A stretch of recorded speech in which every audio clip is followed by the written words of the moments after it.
కేసీఆర్ పేరు లేకుండా ఎత్తాం, కేసీఆర్ ముక్క లేకుండా ఎత్తాం. చాలా మంది కేసీఆర్ లాంటి వాళ్ళని తెలంగాణ లేకుండా ఎత్తాం పీకెత్తామన్నారు. పీకెత్తం లేకుండా వాళ్ళే పీక్కొని పోయి నుంచి కేసీఆర్ పీక్తా అన్నోడు, తెలంగాణతో గోక్కున్నోడు, కేసీఆర్తో పెట్టుకున్నోడు ఎవడు మిగలలే. ఈ రాష్ట్రాల్లో కేసీఆర్ అనే మొక్కను పీకేస్తాడు. కేసీఆర్ అనే మొక్క కాదని ఒక వటా వృక్షం.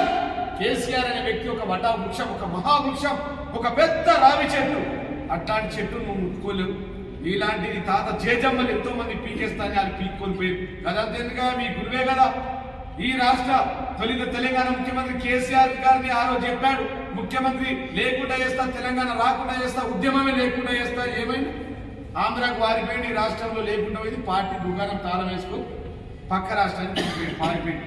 దాని తర్వాత వైఎస్ రాజశేఖర రెడ్డి గారు అన్నారు, కేసీఆర్ లేకుండా చేస్తా, కేసీఆర్ ఈ రాష్ట్రంలో పీకేస్తాడు. ఆయన్ని పీక్కుపోయింది. దాని తర్వాత రోసయ్య, దాని తర్వాత కిరణ్ కుమార్ రెడ్డి, నీలాంటి జాతీయ పార్టీలు 35 మందిని ఒప్పించి మెప్పించి, ఒకవేళ ఒప్పుకోకపోతే కాంగ్రెస్ లాంటి పార్టీని పండబెట్టి తొక్కి దాని మీద ఎక్కి తెలంగాణ రాష్ట్రాన్ని ప్రకటించిన గొప్ప దమ్మున్న నాయకుడు మా తెలంగాణ తొలి ముఖ్యమంత్రి కేసీఆర్. బిడ్డ మిస్టర్ రేవంత్ రెడ్డి, ఒళ్ళు జాగ్రత్త పెట్టుకో. కేసీఆర్ కేటీఆర్ ను ముచ్చలు లెక్క పెట్టిస్తాను. ఏ ముచ్చలు లెక్క పెట్టిస్తావా? కేటీఆర్ అంటే 500 kV sub station, KCR 1000 kV sub station. ఇలా మధ్యలో పోతే నువ్వు మాడి మషం అయిపోతావు, మాడి మషమై బూడిదైపోతావు.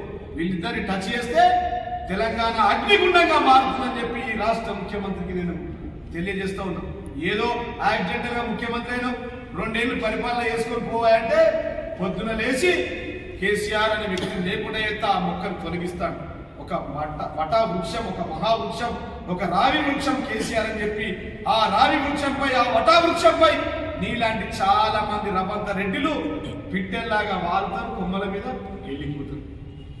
35 జాతీయ పార్టీని దేశంలో ఒప్పించి మెప్పించి నీలాంటి జాతీయ పార్టీని ఎక్కి తొక్కి తెలంగాణ తెచ్చిన దమ్మున్న తెలంగాణ తొలి ముఖ్యమంత్రి కేసీఆర్ అని చెప్పి రేవంత్ రెడ్డి గారికి నేను చెప్తా ఉన్నాను. అంటే నీ ఆనవాళ్ళు లేకుండా ఎత్తారు. బిడ్డను కూర్చుండే కుర్చీ ఇయ్యాల, ముఖ్యమంత్రి సీట్ సెక్రటరీ ఏదైతే ఉందో అది కేసీఆర్ వేసిన కుర్చీ. నువ్వు ఉండే బిల్డింగ్ ఏదైతే ఉందో ఇలా కేసీఆర్ కట్టినటువంటి సెక్రటరీ. మీ ఇంటికి సెక్రటరీకి వచ్చేది రోడ్డు వేసింది కేసీఆర్. నీ ఇంట్లో నువ్వు, నీ 7 అన్నదమ్ములు ఈ రాష్ట్రాన్ని 7 విభాగాలుగా పంచుకొని దోచుకుంటున్న అన్నదమ్ములు తాగే నీళ్లు, మిషన్ భగీరథ నీళ్లు ఏవైతే ఉన్నాయో బిడ్డ, అవి కేసీఆర్ నీళ్ళు ఇచ్చి. ఇవాళ నీ ఊళ్ళో నీకే చక్కగా లేదు. నువ్వు వృక్షాన్ని వికేత నీ ఊళ్ళో నీ ఏళ్ళని వీక్కోలేకపోతున్నావు. ఏం వీక్తావా కేసీఆర్? పీకేస్తాడు ఏం వీక్కుంటావు అని అంటున్నావు. కేసీఆర్ ఒక బాలు కూడా పీకలేవుడి రాష్ట్ర ముఖ్యమంత్రి రేవంత్ రెడ్డి అని చెప్పి సందర్భంగా నేను తెలియజేస్తాను. మాట మాట్లాడితే ఇష్టం వచ్చినట్టు మాట్లాడు. ఇవాళ నువ్వు వరంగల్ డిక్లరేషన్లు ఏమన్నావు? 2 లక్షల రుణమాఫీ చేస్తాను, చేసినవా? 15,000 రైతు బంధు ఇస్తా అని చెప్పినావు, రైతులకు ఇచ్చినవా? 24 గంటల కరెంటు పక్కా అట్లనే ఉంటుందని చెప్పినావు, దాన్ని కొనసాగిస్తున్నావా? ఇవాళ నువ్వు చెప్పిన విషయాలు ఏవి కూడా ఒక్కటంటే ఒక్కటి కూడా అమల్లో కాలేదు. అన్ని అబద్ధాలు మాట్లాడతావు. వరంగల్లో పోతావు, భద్రకాళి అంటావు, వెమ్లవాడ శివన్న దగ్గర ఒట్ట అంటావు, ఖమ్మం జిల్లాలో మన భద్రాచలం పోయి ఆ దేవుడి మీద ఒట్టేస్తావు. ఈ దేవుళ్ళ మీద ఒట్టేందా?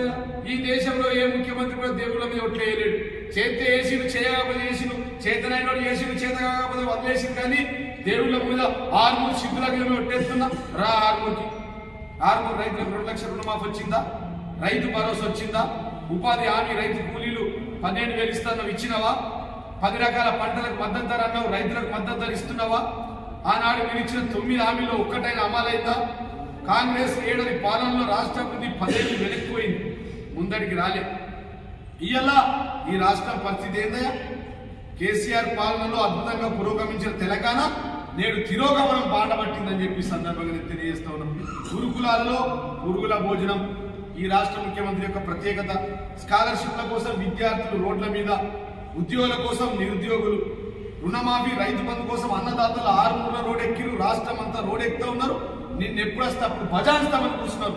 ఈ జిల్లా పిసిసి ప్రెసిడెంట్ మహేష్ కుమార్ కూడా అతి తొందర 2-3 నెలల్లో ఏ ఒక్క కాంగ్రెస్ లీడరు, కాంగ్రెస్ ఎమ్మెల్యే, ఈ పిసిసి ప్రెసిడెంట్ మహేష్ కుమార్ గౌడ్తో పాటు ఏ ఒక్కరు కూడా ఊర్లో తిరగలేని పరిస్థితి వస్తుందని మీడియా మిత్రులకు తెలియజేస్తూ ఉన్నా. రుణమాఫీ, రైతు బంధు కోసం రైతులు అన్నదాతలు రోడ్ల మీద, జీతాల కోసం ఆశా వర్కర్లు అంగన్వాడీలు రోడ్ల మీద, ఇలా డిఏ పిఆర్సీ కోసం ప్రభుత్వ ఉద్యోగాలు రోడ్ల మీద. ఇలా ఈ రేవంత్ రెడ్డి గారి పాలనలో నిధులు విడుదల చేయాలంటూ గ్రామ పంచాయతీల సర్పంచులు, గ్రామ పంచాయతీల సిబ్బంది ఇలా రోడ్ల మీద, చెట్లకు నీళ్లు పోయడానికి ట్రాక్టర్లో డీజిల్ లేక ఇలా గ్రామ సిబ్బంది రోడ్ల మీద, ఫార్మా కంపెనీలను వ్యతిరేకిస్తూ పల్లె ప్రజలు రోడ్ల మీద, ఇల్లు కూలగొట్టడానికి హైడ్రా బాధితులు. అరే అన్నం పెట్టి ఎవరైనా ఒక రోజు అన్నం పెడితే అన్నదాత సుఖీభవ అంటారు. అట్లాంటి రైతులకు అన్నం పెట్టాయి అంటే ఆ రైతులకు సున్నం పెడుతూ మురికి కాలువలు నేను పారిశుద్ధ్యాన్ని తొలగించి నేను ఇలా హైడ్రా ముందరికి తీసుకొచ్చి మూసిని సుందరీకరణ చేస్తాను. ఎవడైనా అడిగింది నిన్ను? నీ హామీలలో నీ డిక్లరేషన్ ఎక్కడ మూసి సుందరీకరణ అని చెప్పినావా? నువ్వు చెప్పింది ఏంటి? రైతులను ఆదుకుంటున్నాం అన్నావు. 1,50,000 కోట్ల రూపాయలు ఇచ్చి మూసి సుందరీకరణ అంటున్నావు కదా. నీకు దమ్ముంటే నువ్వు మొగాడివైతే అదే ఆ రైతులకు 1,50,000 కోట్ల రూపాయలు తీసుకొచ్చి రైతులకు ఇవ్వాల్సిన 32,670 కోట్ల రైతు రుణమాఫీ చేయి. రైతులకు ఇచ్చిన రైతు భరోసా ఇయ్యాల 30,000 కోట్ల రూపాయలు దాన్ని ఫుల్ఫిల్ చేయి. 3 నెలల పింఛన్ను ముసలోళ్ళకి ఇయ్యాల, దాని గురించి ఇయ్యాల ఫుల్ఫిల్ చేయండి, దాన్ని ఇవ్వండి. మా అక్క చెల్లెలు కళ్యాణలక్ష్మి ఇస్తే మేమిస్తే కళ్యాణలక్ష్మికి తులం బంగారం ఇస్తాను. పెళ్లి చేసుకున్న ప్రతి ఆడబిడ్డకు తులం బంగారం ఇవ్వు. 2,500 పింఛన్లు ఇస్తాను. ఒక పింఛన్ నీవు మహాలక్ష్మి అనే పథకాన్ని ముందడి కొనసాగించు. గవి చేయకుండా మాట్లాడితే నేను హరీష్ రావు